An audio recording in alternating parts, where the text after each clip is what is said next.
एक बार गौतम बुद्ध अपने शिष्यों के साथ एक सभा में बैठे हुए थे। उस सभा में बुद्ध के चाहने वालों से ज़्यादा उनके विरोधी थे। जिसने सभा को आयोजित किया था वह भी बुद्ध से बहुत ईर्ष्या करता था। सभा का आयोजन राजा के महल में हुआ था, इसीलिए राजा के सभी मुख्य लोग उस सभा में उपस्थित हुए थे। बुद्ध सभा में जाने से पहले ही जानते थे कि सभा में उनके विरुद्ध कोई ना कोई षड्यंत्र अवश्य रचा जाएगा। सभा में जाने से पहले उनका शिष्य आनंद बुद्ध को सभा में जाने से मना करता है कि आपको सभा में जाना नहीं चाहिए, वहाँ के लोग आपके साथ दुर्व्यवहार करेंगे, न जाने वहाँ आपके विरुद्ध कोई षड्यंत्र रच रखा होगा। लेकिन गौतम बुद्ध अपनी करुणा की वजह से अपने आप को सभा में जाने से नहीं रोक पाते। सभा की शुरुआत होते ही बुद्ध के साथ कुछ तीखे प्रश्नों से बुद्ध से इच्छा करने वाले लोगों का यही प्रयास होता है कि बुद्ध से कुछ ऐसा प्रश्न पूछा जाए जिसका जवाब बुद्ध के पास ना हो, परंतु बुद्ध सभी प्रश्नों का उत्तर बड़ी आसानी से दे देते हैं। सभा में बैठे सभी लोग अपने अपने प्रश्न बुद्ध से पूछते हैं और उन्हें प्रश्नों का उत्तर भी मिल जाता है। तभी अचानक वहाँ एक स्त्री आती है और बुद्ध से कहती है कि आप तो ध्यान की बातें करते हैं, ज्ञान की बातें करते हैं, सत्य की बातें करते हैं, आप लोगों को सत्य की राह में चलने की दिशा निर्देश देते हैं।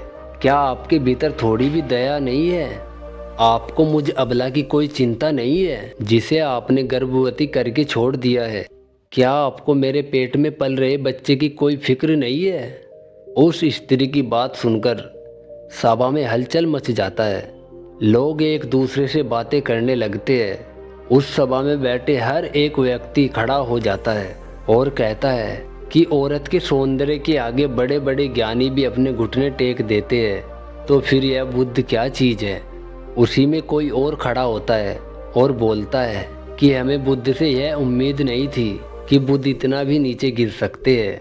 इसी तरह सभी के सभी लोग खड़े होकर बुद्ध को भला बुरा कहते हैं, बिना सत्य को जाने ही कि सत्य क्या है बुद्ध को भला बुरा कहने लगते हैं।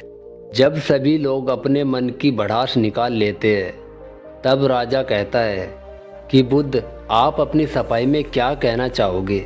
और वह राजा भी बुद्ध से बहुत ईर्ष्या करता था। वह चाहता था कि कैसे भी बुद्ध बदनाम हो जाए। यहाँ पर एक जरूरी बात आपको समझना चाहिए कि सारी घटना का बुद्ध पर कोई असर नहीं होता और ना ही लोगों के शब्दों का बुद्ध पर कोई असर था, और उस स्त्री के झूठे आरोप का भी बुद्ध पर कोई खास असर नहीं था। जानते हैं क्यों? क्योंकि बुद्ध सत्य को जानते थे, वह अपनी नज़रों में सही थे। सूत्र यही है कि चाहे पूरी दुनिया आपके खिलाफ क्यों ना हो जाए, आपको अपनी नज़रों में सही होना चाहिए। अगर आप अपने आप को जानते हो कि आप सत्य के साथ खड़े हो तो आपका कोई कुछ भी नहीं बिगाड़ सकता। सभा के सभी लोग सदमे में थे, यहाँ तक कि बुद्ध के कुछ शिष्य भी संदेह में आ गए थे। लेकिन बुद्ध जानते थे कि वह क्या है, इसीलिए उनके चेहरे पर थोड़ा सा भी बदलाव नहीं था। राजा बुद्ध से कहते हैं कि क्या आप अपनी सफाई में कुछ कहना चाहोगे? तभी बुद्ध कहते हैं कि पुत्री, इस पूरे ब्रह्मांड में केवल दो ही लोग इस सत्य को जानते हैं कि तुम सत्य कह रही हो या असत्य। इससे पहले ही स्त्री अपनी नजरें बुद्ध से चुराने लगती है। बुद्ध स्त्री से कहते हैं कि आप जितना ज़्यादा झूठ को छिपाओगे समस्या उतनी ज़्यादा बढ़ती जाएगी।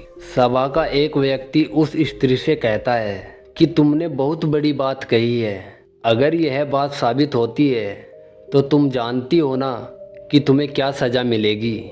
उस व्यक्ति की बात सुनकर उस स्त्री के हाथ पांव कांपने लगते हैं और वह स्त्री वहां से दौड़ने लगती है। तेजी से भागने के कारण उस स्त्री ने जो भी गठरी अपने पेट पर बांध रखी थी वह जमीन पर गिर जाती है।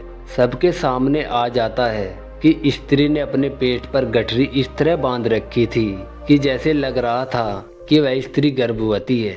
राजा उसी समय स्त्री को बंदी बनाने का आदेश दे देता है, लेकिन बुद्ध के कहने पर उस स्त्री को क्षमा कर दिया जाता है। एक बात हमेशा याद रखिए, आपका धैर्य और आपका अपनी नज़रों में सही होना आपको बड़ी से बड़ी समस्याओं से बचा सकता है। इस बात से फर्क नहीं पड़ता कि कितने लोग आपके खिलाफ है, फर्क इस बात से पड़ता है कि आप अपने साथ है या नहीं, आप अपने जीवन में अमल करेंगे या नहीं। तो दोस्तों, अगर वीडियो अच्छी लगी हो तो इसी तरह के मोटिवेशनल वीडियो पाने के लिए हमारे चैनल को सब्सक्राइब ज़रूर कीजिएगा। तो मिलते हैं नेक्स्ट वीडियो में, तब तक के लिए धन्यवाद।